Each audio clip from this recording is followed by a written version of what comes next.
Desmond King got traded to the Titans for a 6th-round pick. The Titans have had defensive problems all year. They're 27th in passing yards allowed.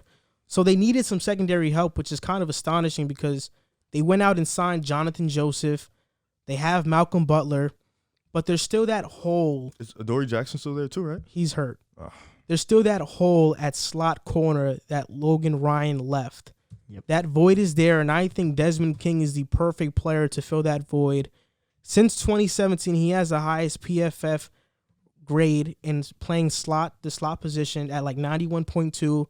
So the Titans are getting an all-pro player in Desmond King. He can return kicks, and he can play the slot well. He can play safety. He can play on the outside. What do you think this does for the Titans' defense as a whole? I think it's huge. For them. It definitely helps. You said they were ranked 27th, though? Yeah, and passing yards allowed. That's rough. And one of the things you mentioned was the injuries. Another guy, Christian Fulton, who they drafted in the 2nd round, is out in at least another 2 games. On Sunday, they played against the Bengals, who have allowed a sack in every game they've played. They've allowed Joe Burrow to be sacked 28 times, and they didn't sack him once.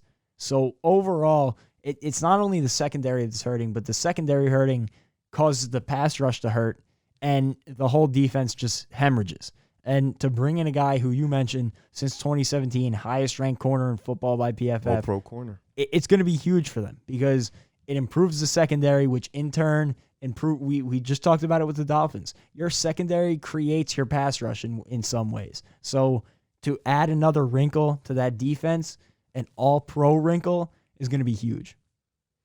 It's just weird to me because they have the talent to be a good passing defense, like a man defense. Kenny Vaccaro, Just not playing like Kevin Byard, Jonathan Joseph, Malcolm Butler. They had Christian Fulton for a couple of games.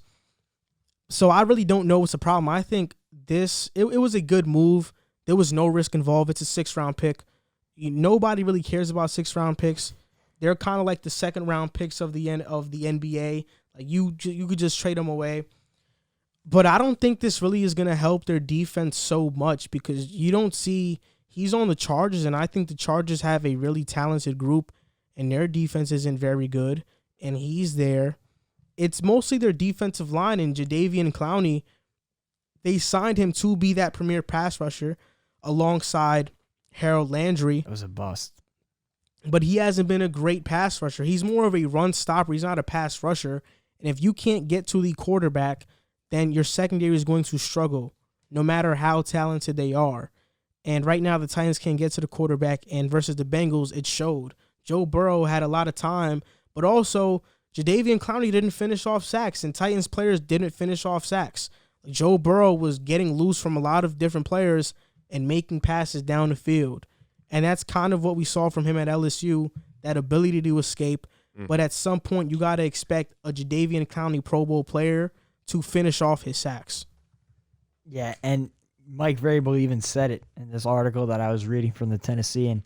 He said it all goes hand in hand. The better that we cover makes the rush better, and the better that we rush will only help the coverage. The longer you cover, the better that you cover. Hopefully, the better the pass rush will be, and vice versa. So you got to hope that this all-pro is going to be able to come in, help that secondary enough to get Jadeveon Clowney free a little bit more, give him that extra split second to make a play, and hope it opens him up. Because if not, they got some tough games down the stretch, and they need. I think that another big thing this does is just injects a little bit of life into them. And you see it in sports. A team is, teetering back and forth. They go out and make that big move, and it injects some life into them. And hopefully for the Titans, it shows they're going in on this team. They believe they have a group that can win football games, and they're not afraid to give up picks to win right now. And you got to hope that it could give them a little boost. As they should. Like Joel said, they have the talent. And like you said, like Mike Vrabel said, continuity. Defensive line, secondary, they have to be together in order to play D. They kind of remind me of like the Bills defense, all that talent, not performing the way they should be performing on every given Sunday. This team, like you said, Kevin Byrd, Jadeveon Clowney, now they have that. This team should be performing very highly in the defensive end, and they got to do it.